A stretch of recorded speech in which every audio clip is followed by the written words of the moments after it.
అక్షయ పాత్ర అనే మాటను మనం నిత్య జీవితంలో వింటూ ఉంటాం. కానీ దీనికి మహాభారతానికి లింక్ ఉందన్న విషయం చాలా మందికి తెలియదు. అక్షయం అంటే క్షయము కానిది, నిత్యమైనది అనే అర్థం వస్తుంది. ఈ అక్షయ పాత్ర ప్రస్తావనని మనం ఇందాక చెప్పినట్టు మహాభారతంలో వస్తుంది. పాండవులు వనవాసం చేశారని అందరికీ తెలిసిందే. ఆ సమయంలో పాండవులతో పాటు ఎంతో మంది బ్రాహ్మణులు వారి వెంట వెళ్ళారు. మరి అంతమందిని పోషించడం అంటే అంత ఆషామాషి విషయం కాదు కదా. ఎలా అని వాళ్ళు ఆలోచనలో పడ్డారు. అప్పుడు పాండవులలో పెద్దవాడైన ధర్మరాజు సూర్య భగవానుడి గురించి ప్రార్థిస్తాడు. సూర్య భగవానుడు వారికి అక్షయ పాత్రని ఇస్తాడు. దీని మీద మూత పెట్టి ప్రార్థించినట్టయితే ఎంతమందికి కావాలనుకుంటే అంతమందికి భోజనం లభిస్తుంది అని చెప్తాడు. అలాగే ఈ అక్షయ పాత్రను కడిగి బోర్లిస్తే ఇక ఆ రోజుకి మళ్ళీ దాని నుంచి ఆహారం లభించదు. కాబట్టి దీనిని జాగ్రత్తగా వాడి అందరినీ పోషించమని చెప్పి అంతర్ధానం అయ్యాడు. దాంతో పాండవులు వనవాస కాలంలో బ్రాహ్మణులందరినీ పోషిస్తూ కాలంతో పాటు ముందుకు వెళ్తున్నారు. కౌరవులకు ఇది అర్థం కాలేదు. ఇంతమందిని పాండవులు ఎలా పోషిస్తున్నారో అంతు చిక్కలేదు. ఈ విషయంలో కౌరవులు పాండవులపై ద్వేషంతో రగిలిపోతుంటారు. ఇదిలా ఉండగా ఒకరోజు వీరి దగ్గరికి దూర్వాస మహర్షి వెళ్తాడు.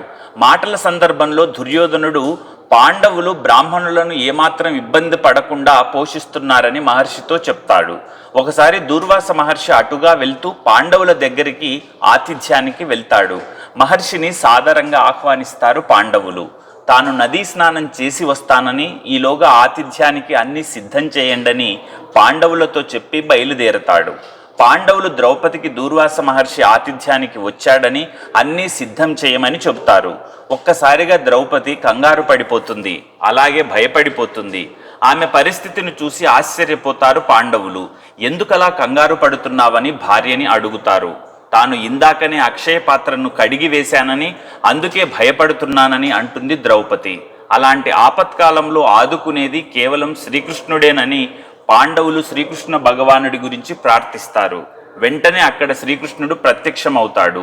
విషయాన్ని వివరిస్తారు. అప్పుడు కృష్ణుడు అక్షయ పాత్రను ఒకసారి సరిగా చూడమని, అందులో కనీసం ఒక మెతుకైనా దొరుకుతుందని దానిని తీసుకొని రమ్మంటాడు. అప్పుడు ద్రౌపది ఆ పాత్రలో చూడగా ఒక మెతుకు దొరుకుతుంది. ఆమె దాన్ని తీసుకొని వచ్చి శ్రీకృష్ణుడికి ఇస్తుంది. అప్పుడు శ్రీకృష్ణుడు ఆ ఒక్క మెతుకుని ఉపయోగించి తన కృష్ణమాయతో వారి కడుపు నిండేలా చేస్తాడు. కాసేపటికి నదీ స్నానానికి వెళ్ళిన దూర్వాస మహర్షి తిరిగి అక్కడికి వస్తాడు. పాండవులు మహర్షిని ఆతిథ్యానికి ఆహ్వానిస్తారు. దాంతో దూర్వాస మహర్షి ఏమిటో తన కడుపంతా నిండుగా ఉంది, ఈరోజు వద్దని మళ్ళీ ఎప్పుడైనా వస్తానని వాళ్లతో చెప్పి అక్కడి నుంచి వెళ్ళిపోతాడు దూర్వాస మహర్షి. ఇలా మహాభారతంలో మనకు అక్షయ పాత్ర గురించి తెలుస్తుంది. Hi, this is Shiva Reddy, Tollywood movie and mimicry artist. ATV health, ATV devotional and ATV News. Please subscribe, like and share.